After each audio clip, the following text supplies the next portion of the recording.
जिंदगी का हिस्सा हो जाना चाहिए। अब आप पूछेंगे जी कौन सा गुड़ खाएं? बाजार में कई तरह के गुड़ हैं। एक गुड़ है जो बहुत गोरे रंग का होता है, सफेद सफेद होता है। जो गुड़ का रंग जितना ज्यादा साफ वो उतना ही बड़ा जहर। आप कहेंगे जी ये गुड़ तो बहुत ही बढ़िया, एकदम सफेद। ये सफेद रंग के चक्कर में हम बर्बाद हो गए। जब से अंग्रेज आए ना, हमारे दिमाग में भूत घुस गया। हर चीज हमें गोरी चाहिए, हर चीज गोरी, हर एक रंग सफेद चाहिए। हाँ, मैं रविवार का अखबार जब पढ़ता हूं ना तो मैट्रिमोनियल कॉलम्स आते हैं, सबको गोरी पत्नी चाहिए, भले चाहने वाला चिक्कट काला हो उसको गोरी ही चाहिए। भागवत जी कहते हैं कि प्रकृति में, आप इसको ध्यान से सुनिए, प्रकृति में जिन चीजों का रंग जितना ज्यादा सफेद है वो उतनी ही आपके लिए अनुकूल नहीं है। इसको ध्यान से समझिए। प्रकृति में जिन चीजों का रंग जितना ज्यादा सफेद है वो आपके अनुकूल नहीं है। उदाहरण के लिए भैंस का दूध बहुत सफेद है, वो पहलवान के लिए है, आपके लिए नहीं है भैंस का दूध। और गाय का दूध एकदम पीला है, पीला, सफेद नहीं है गाय का दूध, वो अनुकूलता ज्यादा है। तो प्रकृति में गन्ना है ना, गन्ने का रस कभी भी सफेद नहीं होता, आपने तो देखा है ना अच्छे से। गन्ने का रस तो हरा हरा ही होता है, फिर ये सफेदी कहां से आई?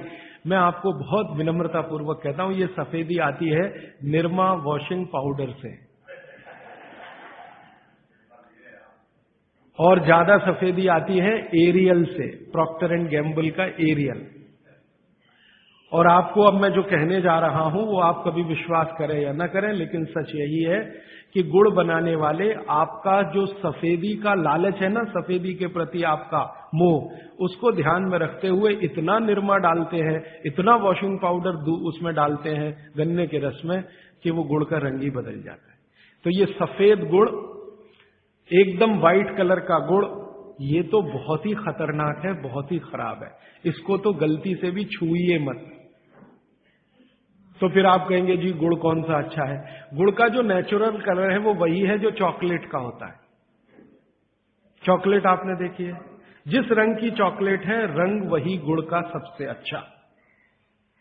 तो गुड़ खरीदते समय ध्यान रखिए, तांबई कलर का, जिसको हम कहते हैं तांबई कलर, कॉपर कलर का जो गुड़ है वो दुनिया का सबसे अच्छा गुड़ है।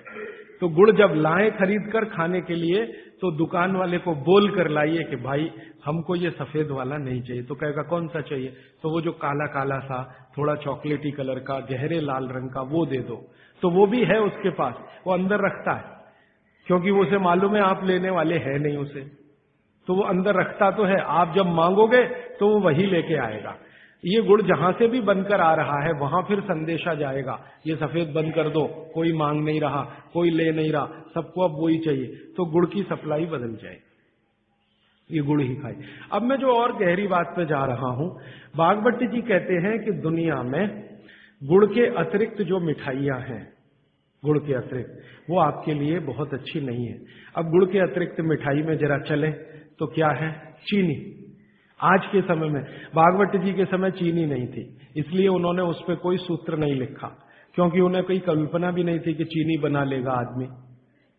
अब ये चीनी बहुत खराब है।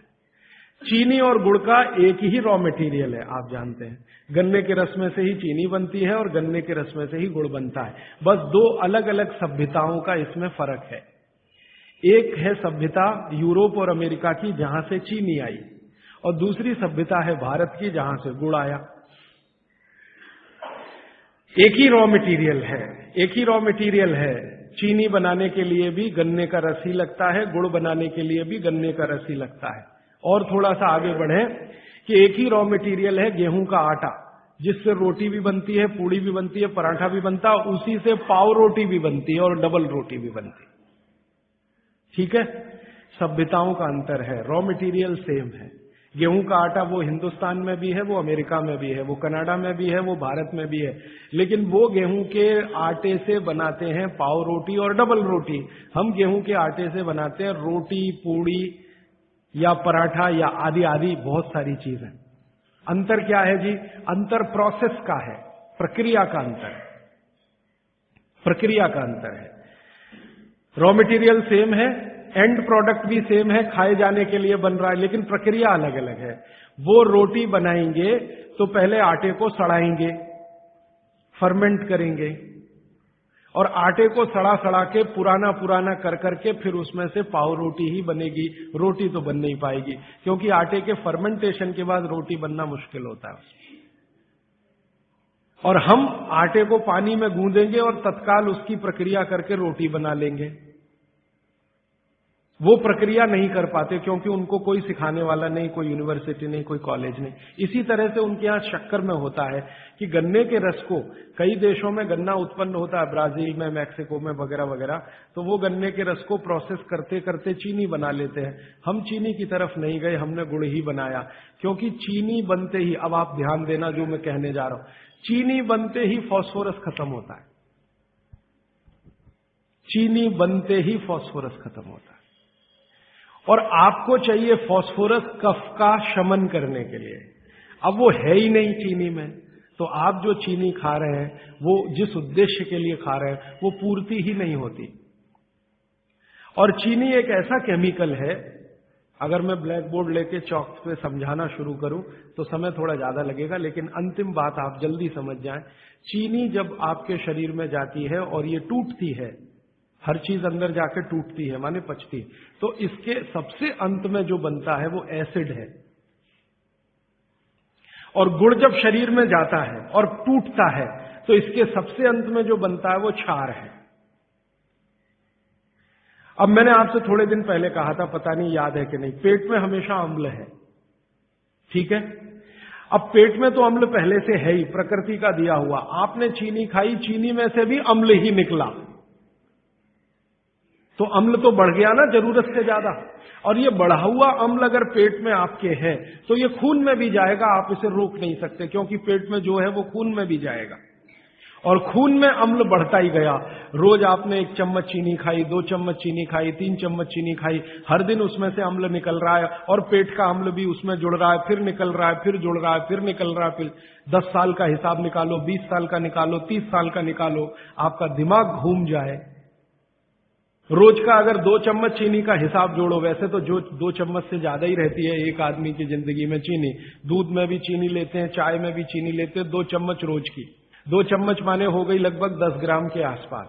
तो 10 ग्राम चीनी रोज की, 1 साल में कितनी, 10 साल में कितनी, 30 साल में कितनी, 40 साल में कितनी, हिसाब निकालोगे ना तो मरते समय तक 1 बोरा चीनी तो कोई भी खा लेता है, 100 किलो तक। अब इतनी चीनी खा के जो एसिड बनेगा वो कहां जाएगा? बेचारा आपका किडनी जितना निकाल सकता है वो निकालने की कोशिश करेगा, लेकिन सब नहीं निकाल पाया, तो ये रक्त में ही रहेगा। और यही एसिड है जो वात के रोग आपको पैदा करेगा। तो इसलिए चीनी और गुड़ एक ही चीज में से बनने वाली 2 मीठी वस्तुएं हैं, लेकिन गुड़ में क्या है, गुड़ जब आप खाएंगे, फास्फोरस किसी भी चीज में रहे क्षारपन ही रखता है वो उस चीज को, माने उसमें एल्कलाइन की प्रॉपर्टी ही रहती है। तो गुड़ कितना भी खाएंगे क्षार ही बनेगा, और वो क्षार पेट के अम्ल को बैलेंस करता रहेगा, तो पेट की अम्लता बढ़ने नहीं पाएगी, तो जिंदगी आपकी सुखद और निरोगी होती जाएगी। अब इसको और एक तरीके से समझाता हूं। गुड़ और चीनी पे जब हमने एक्सपेरिमेंट किए तो पता चला चीनी को पचाने के लिए पूरे शरीर को वैसी ही ताकत लगानी पड़ती है जैसी ठंडे पानी को पचाने के लिए लगती है। पूरा शरीर झुक जाता है, तब चीनी जाके पचती है, और सबसे देर में पचती है। आपने जो दाल खाई है वो पच जाएगी, गेहूं पच जाएगा, चना पच जाएगा, मटर पच जाएगी, चीनी सबसे अंत में जाके पचेगी, और उसको पचाना पड़ता है। लेकिन गुड़ दुनिया में ऐसी अद्भुत चीज है जो बनाई हिंदुस्तानियों ने, कि गुड़ सबको पचा देता है। गुड़ तो सब चीज को पचा देता है, चीनी को पचाना पड़ता है। मेरी बात समझ में आ रही है आपको? गुड़ हर चीज को पचा देगा, खुद ताकत लगा देगा। आपने गुड़ के साथ कुछ भी खाया है वो सब चीजें गुड़ पचा देगा, लेकिन चीनी को पचने के लिए पूरी ताकत लगती है। तो चीनी जब पचेगी तो दूसरी चीजों को तकलीफ कर देती है। तो इसलिए बेहतरीन है कि गुड़ खाइए, जिंदगी भर कफ के रोग आपको नहीं आएंगे। फिर अंत में वही सवाल, मिलता नहीं जी, ये रोना बंद कर दीजिए। दुनिया में हर चीज मिलती है, जहर भी है, अमृत भी है, आपको क्या चाहिए? और आज की दुनिया है ना, आज की दुनिया माने आज का मार्केट, माने आज की इकोनॉमिक्स, वो बायर्स इकोनॉमिक्स है, कंज्यूमर्स इकोनॉमिक्स है। बायर्स मार्केट है, कंज्यूमर मार्केट है। माने जो ग्राहक मांग करेगा वही चीज बाजार में टिकेगी, ग्राहक मांग ही नहीं करेगा तो वो टिकने वाली ही नहीं है। तो आप मांग करना शुरू करो, जी गुड़ चाहिए, गुड़ चाहिए, गुड़ चाहिए, तो आप में से ही कई लोग खड़े हो जाएंगे, बोलो कितना चाहिए। मैं कोल्हापुर जाके आता हूं, गुड़ वाले से बात करके आता हूं, हमारा गुड़ जो है हमें सफेद नहीं चाहिए, हमें तो वो वाला गुड़ चाहिए जो काला का। कोई कहेगा मैं बिहार जाके आता हूं, गुड़ वाले से बात। जहां जहां गुड़ बनने के बड़े केंद्र हैं, बिहार बहुत बड़ा केंद्र है, गन्ना होता है, कर्नाटक में बहुत गन्ना है, महाराष्ट्र तो गन्ने का सबसे बड़ा केंद्र है हिंदुस्तान में। आपका महाराष्ट्र आपके बॉर्डर पे ही है, आंध्र प्रदेश में बहुत गन्ना है, तमिलनाडु में भी गन्ना है, कई इलाके तमिलनाडु में गन्ने के। जहां जहां गन्ना होता है वहां गुड़ बन सकता है। आप गुड़ बनाने वाले को बस संपर्क कर लीजिए कि देख भाई, तू इसमें वॉशिंग पाउडर मत डालना, तू इसमें वॉशिंग पाउडर मत डालना, लगे तो 2 रुपए किलो ज्यादा ले लेना।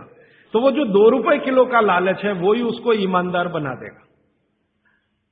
आप ले लो उससे।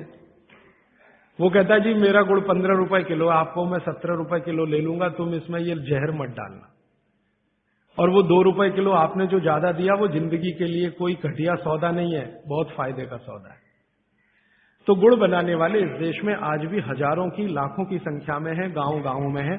आप उनसे संपर्क कर लीजिए और कोई एक गुड़ का केंद्र ही शुरू कर दीजिए। आपके आपस में सब लोगों को, जितने कम से कम 500-700 लोग यहां बैठे हैं, इतने घरों के लिए गुड़ आ सकता है, जरूरत के हिसाब से आपको उपलब्ध हो सकता है। तो ये मत कहिए कि मिलता नहीं, हर चीज इस देश में मिलती है, छोटे छोटे गांवों में भी उपलब्ध है। कुछ लोग गुड़ खाइए, कुछ लोग काकवी खाइए, माने जिसको राब कहते हैं। जितना जाड़े का समय है ना, नवंबर, दिसंबर, जनवरी, फरवरी तक राब भरपूर खा सकते हैं। दही में राब खाइए, दूध में राब खाइए, हलवा राब का बनाइए, गुड़ का हलवा बनाइए, गुड़ दही में खाइए, गुड़ दूध में खाइए। अब गुड़ को दूध और दही में खाने का नियम है, वो बागभट्ट जी कहते हैं। वो कहते हैं जी दही में मिला के गुड़ खाया जाए, दही में मिला के गुड़ खाइए, दूध में गुड़ कभी मत मिलाइए, दूध में गुड़ कभी मत मिलाइए, दही में मिला के खाइए। तो दूध में कैसे खाएंगे जी? दूध में ऐसे खाएंगे कि पहले गुड़ खा लीजिए, पीछे से दूध पी लीजिए, या दूध पी लिया पीछे से थोड़ा गुड़ खा लीजिए। दूध में गुड़ मिला नहीं सकते, और दही में कभी भी बिना मिलाए मत खाइए। आप में से कोई बिहार वाले हैं ना, तो वहां पर एक बहुत बढ़िया व्यंजन मिलता है, उसका नाम है दही चूड़ा। दही चूड़ा ही कहते हैं, चूड़ा। ये मिथिला में मैंने खाया और ऐसा अद्भुत है जो दुनिया में शायद कहीं ना हो। मिथिला में, मिथिला माने एक एरिया है बिहार का, करीब 8-10 जिले उसमें आते हैं। उन जिलों में जब भी आप जाएं तो मेहमान को वही परोस के लाते हैं। तो मैं भी मेहमान जैसा ही रहता हूं, तो मुझे हर घर में दही चूड़ा मिलता है। तो वो दही डाल के लाते हैं, ऊपर से गुड़ डाल के लाते हैं, दही के ऊपर गुड़ रहेगा। तो मैंने कई बार कहा कि अलग प्लेट में गुड़ ले आओ, तो कहते नहीं नहीं, आपको फिर खाना नहीं आता दही चूड़ा। तो पहले मुझे सच में नहीं मालूम था। अब जब ये मुझे पता चला बागभट्ट चिकित्सा का, तब मेरी अकल में आया कि वो सब बागभट्ट के चेले हैं, दही में गुड़ मिला के पहले से ही चिवड़ा पे रख के लाते। तो दही में गुड़ मिला के ही खाइए। अगर आप दही खा रहे हैं तो गुड़ मिला के ही खाइए। तो दही के कई दोष जो आपके लिए अनुकूल नहीं है वो भी खत्म हो जाते हैं। और दूध में गुड़ कभी भी मत मिलाइए। एक जगह तो वो ये कहते हैं कि दूध खाली पी लीजिए, गुड़ आगे पीछे खा लीजिए, वो ज्यादा बेहतर है। तो गुड़ खाइए, मेरा कहने का मतलब ये है। अब गुड़ के कितने प्रिपरेशन है हमारे घर में? गुड़ का, तिल का प्रिपरेशन एक है, तिल पट्टी कहते हैं, गजक, गजक। तो भरपूर गजक खाइए। क्यों खाइए जी? तिल है और गुड़ है। गुड़ में जो केमिकल है ऑर्गेनिक, तिल में लगभग वही सब है जो गुड़ में है। तिल भी क्षारीय है, गुड़ भी क्षारीय है, और दोनों क्षारीय चीजें खाएंगे तो पेट के अम्ल को बैलेंस करती रहेंगी। तो तिल गुड़ रोज खाइए, माने तिल की पट्टी बनाइए, गजक बनाइए, नहीं तो तिल का लड्डू बनाइए, गुड़ के साथ बनाइए। फिर इसी तरह से मूंगफली है, मूंगफली भी क्षारीय है और गुड़ भी क्षारीय है। तो मूंगफली और गुड़ मिला के वो पट्टी आती है, वो खाइए, बच्चों को खिलाइए। और आपके पास जो भी प्रिपरेशन है गुड़ तिल के, गुड़ मूंगफली के, वो सब बनाइए। और ये जो 3-4 महीने हैं, नवंबर, दिसंबर, जनवरी, फरवरी तक भरपेट खाइए, भरपूर खाइए, क्योंकि इस समय आपके शरीर को इन्हीं की जरूरत है। तो कफ जिंदगी से बहुत दूर रहेगा। तिल खा रहे हैं, गुड़ खा रहे हैं, मूंगफली खा रहे हैं, कफ बढ़ने की बिल्कुल संभावना नहीं। तो जिंदगी में कफ के रोग आने की संभावना नहीं। अब जानते कफ का सबसे खराब रोग क्या है? मोटापा। मोटापा कम करना है तो भरपेट गुड़ खाइए, भरपेट तिल खाइए, भरपेट मूंगफली खाइए, मोटापा भी कम हो जाएगा। हाँ, आपको डर है ना, तिल खाएंगे जी उसमें से तेल है। तेल तो है तिल में, लेकिन वो HDL वाला, LDL वाला नहीं है, VLDL। ये मोटापा जो है ना, वो VLDL और LDL का चक्कर है। HDL जैसे ही बढ़ेगा, मोटापा अपने आप कम होगा, पेट अंदर ही जाएगा। आप में से कोई भी मेरे कहने पर 3 महीने एक एक्सपेरिमेंट कर लीजिए। तिल चबा चबा के खाइए, खाने के बाद 3 महीने के बाद वजन नापेंगे, 8-10 किलो कम मिलेगा, कम से कम इतना कम मिलेगा। खाना खाया, खाने के बाद आप सौंफ खाते हैं ना, सौंफ की जगह तिल खाइए। और काला खाया तो और ज्यादा वजन कम मिलेगा।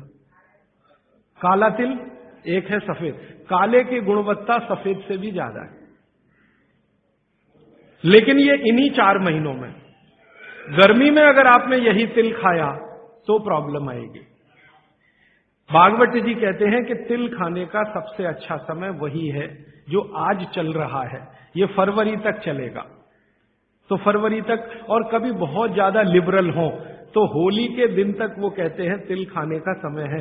होली होते ही तिल कम करिए या खत्म करिए। फिर कुछ और चीज आएगी, वो क्या आएगी वो मैं बता दूं। लेकिन आप ये करके देख लीजिए, 4 चीजों को ज्यादा उपयोग आप करेंगे, वजन आपका कम होता जाएगा, पेट का अम्ल कम होता जाएगा, घुटनों के अंदर का जो कई बार कहते हैं ना डॉक्टर यूरिक एसिड जमा हो गया जी, यूरिक एसिड। यूरिक एसिड क्या है? अम्ल ही तो है। तो ये यूरिक एसिड आपको कम करना है, तो गांठ के सब जो माने जोड़ों के दर्द आपको कम करने हैं, तो इनके लिए ये सब चिकित्सा बताई है। तिल है, गुड़ है, और मैंने एक चीज बोली थी कि अगर आप जैन नहीं हैं तो शहद है। शहद में भागवत जी कहते हैं छोटी मधुमक्खी का शहद, बड़ी का नहीं। तो शहद लाएं तो उसको पूछ लीजिए। तो एक हिस्सा हो गया कफ का। अभी दूसरा पित्त का हिस्सा। पित्त का हिस्सा बहुत क्लियर है, एकदम स्ट्रेट फॉरवर्ड है कि घी ज्यादा खाएंगे पित्त आपका हमेशा सम रहेगा। और ज्यादा घी खाने का जो समय है वो बारिश के दिनों में और ये जो गर्मी के दिन होते हैं ना, उस समय घी ज्यादा खाइए ताकि पित्त को कंट्रोल करके रखे। और वात के लिए मैं पहले ही बता चुका हूं, शुद्ध से। अभी ये जितनी बात है आप सोचो कितनी सरल है। बस हमें अपनी जीवन शैली में थोड़ा बदलाव करना है। जीवन शैली में बदलाव से पहले मन में संकल्प लेना है कि जी हम तो ऐसे ही चलेंगे, दुनिया जिधर जाए जाए, हमें उससे मतलब नहीं, हम तो ऐसे चलेंगे। तो ये 3 चीजें अगर आपने देख ली तो बहुत अच्छा है। अब थोड़ा आगे चलें। अब और दूसरी चीजों पे मैं चलता हूं कि और कौन कौन सी चीजें हैं जो आपके आसपास हैं और आपके वात पित्त कफ तीनों को सम पे लाने में मदद कर सकती है। ये तीनों समभाग में रहें तो अच्छा होता है। और कौन कौन सी चीजें हैं? तो भागवत जी कहते हैं रसोई के बाहर जाने की जरूरत ही नहीं, सब वहीं है। भागवत जी ने एक सूत्र लिखा है, दुनिया का सबसे बड़ा औषधि केंद्र हमारा रसोई घर है। सबसे बड़ा औषधि केंद्र रसोई घर है। अब दुर्भाग्य से हम रसोई में जिनको मसाला कहते हैं ना, मसाला, वहां मसाला कुछ नहीं है, सब औषधि है। मसाले का और औषधि का अंतर मालूम है? ये मसाला तो शब्द ही भारत का नहीं है, पहले तो ये बता दूं। ये अरबिक शब्द है, फारसी से अरबी में आया, अरबी से हमारे घुस गया, हिंदी में और जगह जगह घुस गया। ये विदेशी आए तो ये शब्द भी आया। हिंदुस्तान में 17वीं 18वीं शताब्दी का साहित्य जब मैं पढ़ता हूं तो जब तक मुगलों का राज्य रहा तब तक मसाले शब्द का बहुत उपयोग है। मुगलों के राज्य के पहले एक भी जगह किसी भी शास्त्र में मसाला नहीं है। चरक संहिता पढ़ी मैंने, कहीं भी मसाला नहीं है उसमें। सुश्रुत में कहीं मसाला नहीं है, भागवत की कहीं मसाला नहीं है। पुराने जितने लेखक हुए हैं ना 10वीं शताब्दी के पहले के, कहीं भी किसी ने मसाले शब्द का इस्तेमाल ही नहीं किया। हर जगह है तो औषधि है, औषधि औषधि, जीरा औषधि, धनिया औषधि, ये औषधि के रूप में है। तो इनकी जो प्रॉपर्टीज हैं रसोई घर की औषधियों की, ये सब आपके चिकित्सा के लिए है। अब मुझे समझ में आता है कि हमारे पुराने जमाने की माताएं बहनें, जो हमारी दादी हैं, नानी हैं, उन्होंने अपनी अपनी बेटियों को जो कुछ सिखाया, सब्जी बनाना तो क्या क्या डालना, जीरा चाहिए, धनिया चाहिए, हींग चाहिए, मात्रा कितनी कितनी चाहिए, वो सब बड़े वैज्ञानिक और चिकित्सक लोग रहे होंगे। क्योंकि रोज हमारे शरीर में वात पित्त कफ की स्थिति सम और असम होती रहती है। आप जानते हैं सुबह जो है ना वात ज्यादा होता है शरीर में, सुबह सुबह, दोपहर को पित्त ज्यादा होता है, शाम को कफ ज्यादा होता है। तो ये पूरे 24 घंटे में ऊपर नीचे होता रहता है। तो 24 घंटे में जो वात पित्त कफ ऊपर नीचे होता रहता है, तो सब्जियों में उसी के हिसाब से औषधियां डाली जाती है। जैसे दोपहर की सब्जी बने, दोपहर की, तो मेरी दादी को मैंने देखा था कि दोपहर की सब्जी बनाएगी तो अजवाइन जरूर डालेगी उसमें, और वही सब्जी रात को बनाती थी तो अजवाइन नहीं डालती थी। तो एक दिन मैंने दादी से पूछा कि यही सब्जी दोपहर को मैंने खाई तो इसमें अजवाइन थी, शाम को खाई तो नहीं, क्यों? तो उसने उत्तर तो नहीं दिया। तो उसने कहा मेरी मां ने ऐसा सिखाया। बस बात खत्म हो गई। अब उस समय मैं भी मान लिया कि ठीक है, उसकी मां ने सिखाया। अब जब मैंने काम शुरू किया ये चिकित्सा पर, तब मेरे समझ में आया कि अजवाइन जो है पित्तनाशक है। घी के बाद, देशी गाय के घी के बाद जो सबसे ज्यादा पित्तनाशक दूसरी कोई चीज है तो वो अजवाइन है। और दोपहर को पित्त भड़कता है, आप जानते हैं, और वो स्वाभाविक है क्योंकि खाना खाने के लिए पित्त भड़कना ही चाहिए। तो उस समय अजवाइन डाली जाती है सब्जी में, क्योंकि दोपहर को ही शरीर को अजवाइन की जरूरत होती है पित्त को सम पे लाने के लिए। तो भारत में ज्यादातर माताएं बहनें ये बात जानती हैं कि दोपहर की सब्जी में अजवाइन चाहिए। दोपहर का दही है ना, दही का मट्ठा, उसमें भी अजवाइन का बघार लगता है। दोपहर की जितनी भी चीजें हैं ज्यादातर अजवाइन ग्रस्त होती हैं या अजवाइन से बनती हैं, क्योंकि पित्त को सम पे रखना है। तो आप सोचो, जो लोग ये कर रहे हैं वो बिना कहे कितना बड़ा काम कर रहे हैं, हमने उसका वैल्यूएशन नहीं किया, ये हमारी मूर्खता। हमारे यहां तो एक बहुत बड़ा दुष्कर्म इस देश में हुआ है। अंग्रेजों के हम गुलाम हो गए, तो सब कुछ हम भूल गए, अपनी चीजें। अंग्रेजों ने जो सिखाया वही हमें याद है। तो हम जीडीपी का कैलकुलेशन करते हैं अंग्रेजों के फॉर्मूले से। जीडीपी निकलता है इस देश का, ग्रॉस डोमेस्टिक प्रोडक्ट। तो मैंने बहुत बार इस देश के अर्थशास्त्रियों से पूछा कि जीडीपी में आप विचित्र विचित्र कैलकुलेशन करते हैं। जैसे भारत की पुलिस है, उस पर जो खर्चा हो रहा है वो जीडीपी का हिस्सा है। अगर चोरियां बढ़ी, डकैतियां बढ़ी, तो पुलिस का खर्च बढ़ेगा तो जीडीपी बढ़ेगा। और प्रधानमंत्री छाती ठोक के कहेगा मेरे जमाने में जीडीपी 10% से ऊपर बढ़ गया। सो व्हाट, पुलिस का खर्च बढ़ गया, माने चोरियां बढ़ गई, डकैतियां बढ़ गई, अत्याचार बढ़ गए, अनाचार बढ़ गए, तो जीडीपी बढ़ गया, तो क्या बड़ी बात है। तो हमारे जो जीडीपी के कैलकुलेशन है बड़े विचित्र हैं। इसमें चोरी हो, डकैती हो, लूट मारी हो तो जीडीपी बढ़ेगा, लेकिन माताएं बहनें घर में जो करती रहती हैं वो जीडीपी में है ही नहीं, कैलकुलेशन ही नहीं है उसका। भारत सरकार कोई कैलकुलेशन नहीं करती कि किसी माँ ने 1 किलो पापड़ बना दिए तो जीडीपी बढ़ा कि नहीं। तो कहते हैं जी मालूम नहीं बढ़ा कि नहीं बढ़ा, क्योंकि कैलकुलेशन नहीं है। किसी माँ ने दाल की बड़ी बना दी, 5 किलो दाल की, तो जीडीपी बढ़ा कि नहीं बढ़ा। आपका मन क्या कहता है, बुद्धि क्या कहती है, बढ़ा कि नहीं बढ़ा। किसी ने बड़ी बना दी, किसी ने पापड़ बना दिए, किसी ने कुछ बना दिया, किसी ने गोंद के लड्डू बना दिए, किसी ने मावे का कुछ बना दिया, तो जीडीपी तो बढ़ ही रहा है, लेकिन हम कैलकुलेट नहीं कर रहे हैं उसको, क्योंकि अंग्रेजों के यहां महिलाओं का किया हुआ काम महत्व का नहीं माना जाता। अंग्रेजों के यहां ये जो अंग्रेज जात है ना दुनिया में, ये महिलाओं के किए हुए काम को काम ही नहीं मानती। आपको मालूम है 2000 साल यूरोप में महिलाओं को पुरुषों से हमेशा कम वेतन मिलता रहा, और आज भी है ये कई देशों में। वो मानते ही नहीं कि इनका कोई काम है। क्यों? वो महिलाओं में आत्मा नहीं मानते। हाँ, यूरोप का सबसे बड़ा दार्शनिक है प्लेटो, वो कहता है कि स्त्रियों में आत्मा ही नहीं होती। आत्मा सिर्फ पुरुषों में होती है, तो स्त्री जो करे वो बेकार है, पुरुष जो करे वही अच्छा है। तो उनके यहां से ये कैलकुलेशन हमारे यहां आ गया कि स्त्री कुछ भी करे तो काम ही का नहीं। तो अंग्रेजों का 200-250 साल जो राज चल गया उसमें हम सबके दिमाग खत्म हो गए, सोचना विचारना बंद हो गया, तो हमने भी वही मान लिया।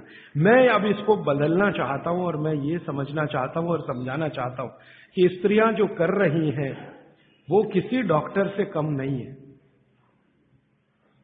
बस अंतर इतना है कि डॉक्टर को आप फीस देकर उससे एडवाइस ले रहे हैं, हमारी दादी नानी फोकट में वही एडवाइस दे रही है, धनिया खाओ, जीरा खाओ और ये अजवाइन खाओ, आपके पेट की गैस खत्म हो जाएगी।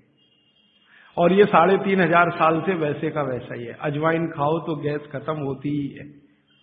कभी भी आप करके देख लो। आप में से किसी को भी बहुत गैस बनती हो, पेट में एसिडिटी की तकलीफ हो, आज से शुरू कर दो। आप खाना खाया तो उसमें ध्यान रखो अजवाइन ज्यादा रहे, दाल में, सब्जी में, वगैरह वगैरह। और अगर नहीं कर पा रहे हैं तो खाना खत्म करते ही थोड़ी अजवाइन खा लो।